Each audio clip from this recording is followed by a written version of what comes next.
Perfecting your steak order in English. Medium rare, please.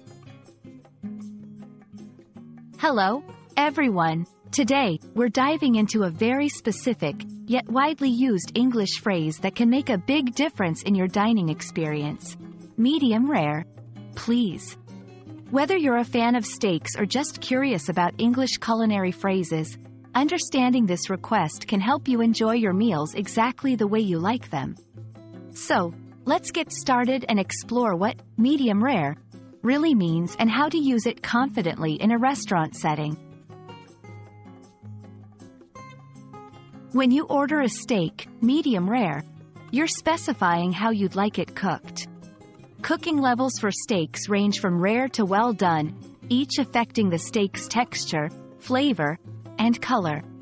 Medium rare is a popular choice because it offers a perfect balance, with the steak being warm and red in the center, slightly firmer around the edges, juicy and flavorful, retaining much of its natural tenderness.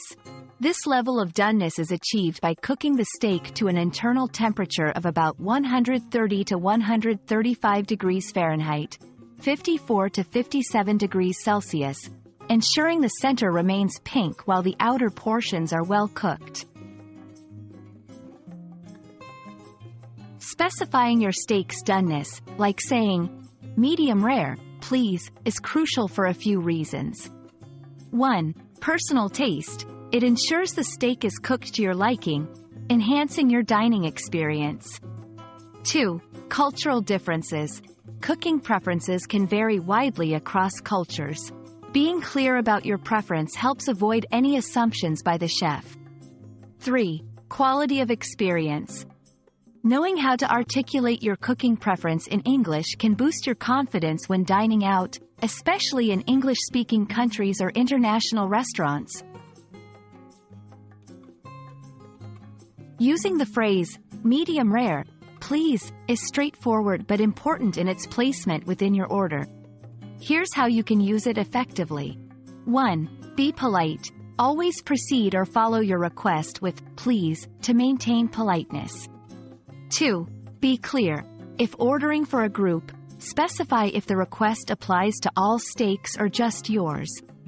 3. Practice pronunciation. While phonetic transcriptions aren't included here, practicing the pronunciation with online resources can help you feel more confident when ordering. It's also useful to know other terms related to steak doneness, such as rare, cool, red center, very soft, medium, warm, pink center, firmer, well done, no pink, firm and fully cooked. Understanding these terms can help you better navigate menu options and communicate with your server. And there you have it. Next time you're at a restaurant, you'll be able to confidently say, medium rare, please, and enjoy your steak just the way you like it. Remember, being clear and polite in your request can make all the difference in your dining experience. We hope this video has been helpful, and we look forward to bringing you more useful tips and phrases for English language learning. Happy dining, and see you in the next video.